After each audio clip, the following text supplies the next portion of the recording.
Prayer protected our sister in the Lord, Nina Nkechi, from a plot of witchcraft against her. Nina found out about this plot as she was mourning the loss of her husband. Nina's story is a testament to me of James 5:16 that says, "Confess your faults one to another and pray one for another that you may be healed. The effectual fervent prayer of a righteous man availeth much." Hi, my name is Cynthia Lomax, and my channel, Testimonies of God's Goodness, is a place where we share testimonies of believers in Jesus Christ, where they share their experiences with their walk with the Lord. To me, this brings to life Revelation 12:11 that says, "And they overcame him by the blood of the Lamb and by the word of their testimony, and they loved not their lives unto the death." The goal of this channel is to help strengthen believers in our faith walk, while seeking to inspire non-believers to receive Jesus Christ as Lord and Savior. Hoping that this content of this channel will plant a seed of salvation or either water a seed that's already been planted, while of course trusting and knowing that God is going to give the increase as outlined in 1 Corinthians 3:6. So let's get back to our sister Nina's story.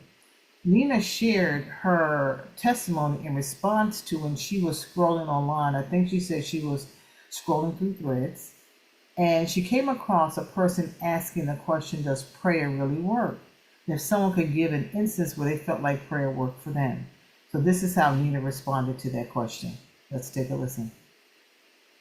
So earlier this morning, I just decided to casually stroll on threads, and I came across a post, and this post was basically asking like, hey guys, let's be real. Does prayer like really work? Like, if so, tell me your story kind of thing. Like, tell me if prayer really worked for you.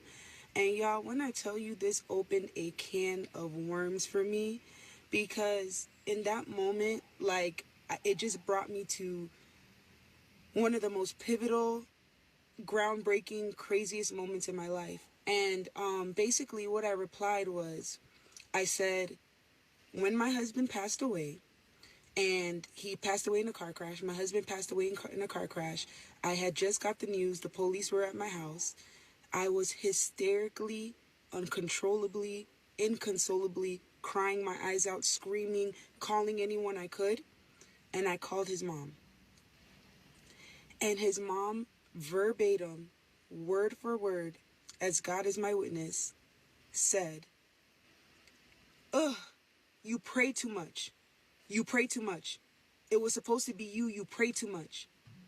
We have been taking your pictures to witch doctors and covens, but you pray too much."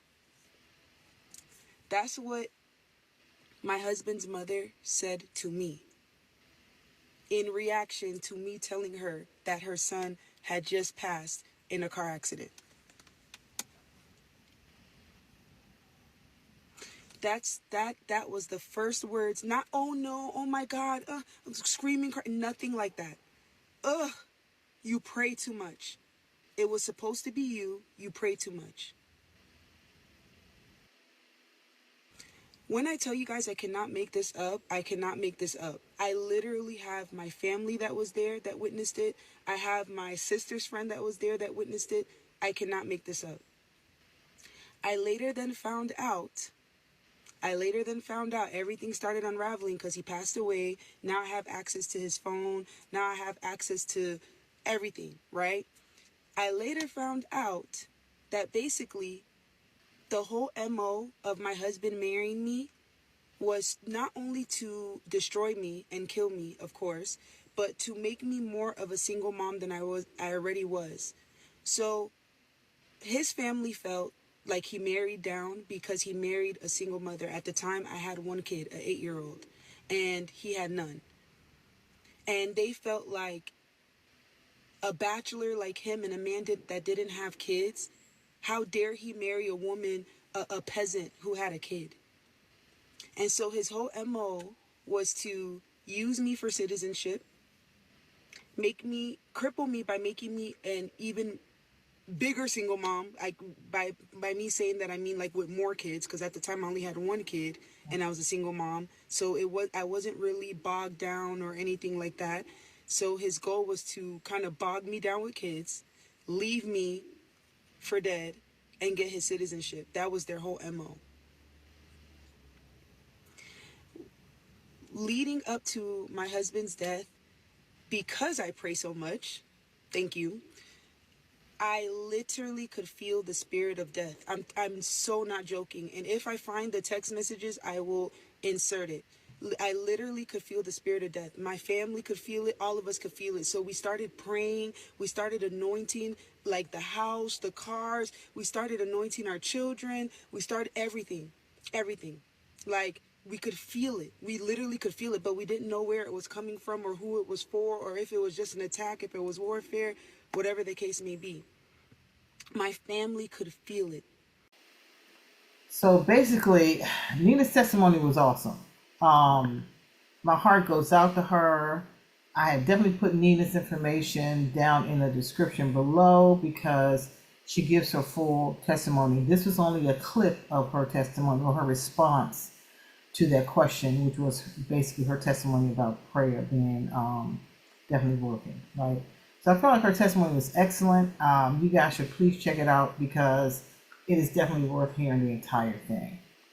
So while I was listening to Nina, and as she's talking about her family and how they all felt a certain heaviness of what was going on, then they all prayed, they were anointing the children, they were just continuing to pray, and also anointing the house and stuff like that, right? So I just thought it was so great that in essence what Nina was doing was actually calling out the prayer warriors. And that reminded me of when my niece was in a car accident. This video is brought to you by Art of God's Word. Art of God's Word combines scriptures from the Holy Bible on various types of products. These products remind you and others to rely upon God for support and guidance. From the Pray collection, the featured product is the Pray Don't Stop unisex baseball jersey. For a great fit, see the proven measuring tip section toward the middle right of the product page. Be sure to check out the shipping/refund policy as jerseys are made upon request for your satisfaction. What's encouraging is that Art of God's Word will provide a portion of the proceeds to Bible believing and teaching organizations. Organizations that ensure teaching on spiritual warfare and deliverance is a priority. Go to www.artofgodsword.com and enter the code TOGG10 at checkout to get a 10% discount on your order. Again, that brought James 5:16 to mind, where it says, confess your faults one to another and pray one for another that ye may be healed. The effectual fervent prayer of a righteous man availeth much. I mean, I called all my friends that were prayer warriors. My sister definitely called her friends that were prayer warriors. We called my niece's pastor. The entire church, as well as the pastor, was praying for her. My family not only called all of their friends that were prayer warriors, we called our family members, asked them to pray. They in turn asked their churches to pray for her. So we definitely got the prayers going up to the Lord concerning my niece and being in that car accident. So when we found out that she was in this accident when she was a junior in college.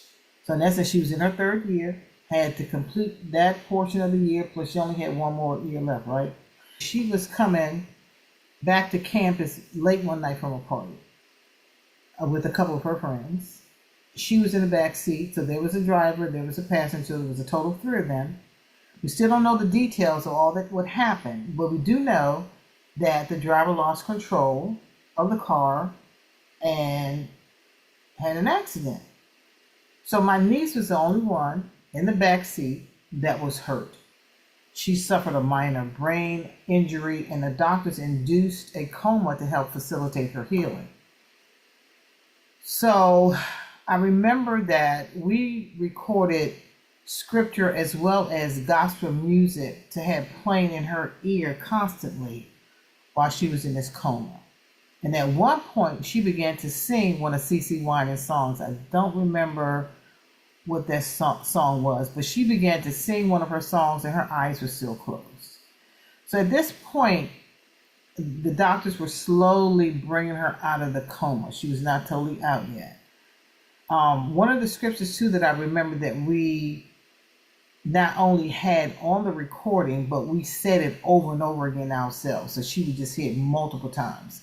So of course the entire recording we had on a loop, but we constantly said Psalm 118:17. I shall not die, but live and declare the works of the Lord. We wanted her to hear that over and over and over again. So it was definitely a fight for her to regain her healing as she went through physical therapy as well as just the overall pains of the healing process. So to help her regain her cognitive skills, we feel like the Lord told us to have her read the Bible, have her read scripture. So we had her read chapters of scripture and then tell us basically what she read. So that was going to help her, of course, with her cognitive skills. And one of the chapters that comes to mind that we had her read was 1 Corinthians 15. And the verse that sticks out is verse 33, which says, "Be not deceived, evil communications corrupt good manners." We wanted her to remember to speak life and not death. And I feel like the Lord wanted us also to remember no evil communication, speak life over the situation as you're going through it with her, so that she would know she can do all things through Jesus Christ, and that she would be able to go back and successfully complete her degree, right?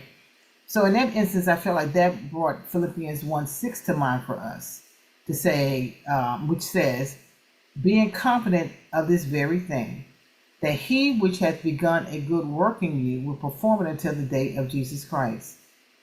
So another part of the process of her getting reacclimated is she enrolled in a couple of community college classes where she, of course, had to interact with students, which was great, take direction from a professor so she would know exactly what to do to help get her up to speed so that when she did go back to school, she could easily assimilate back into the whole process, right?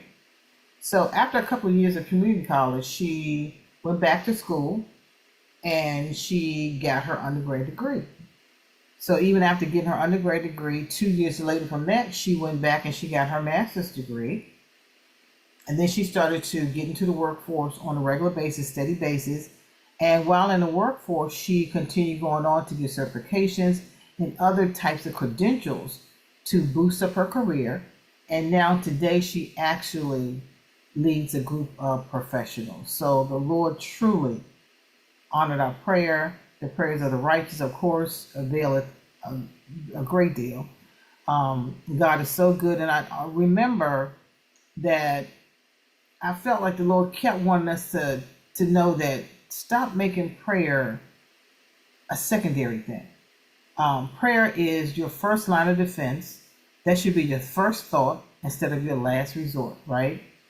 So we went through a whole process. So I wanted to bring out the goodness of prayer, how prayer definitely works, how Nina's story brought to mind the story of my niece being in that accident. And I wanted to share that as well to help someone to know that no matter what we see, we can come to God at every turn. We can pray about everything, every situation in our lives.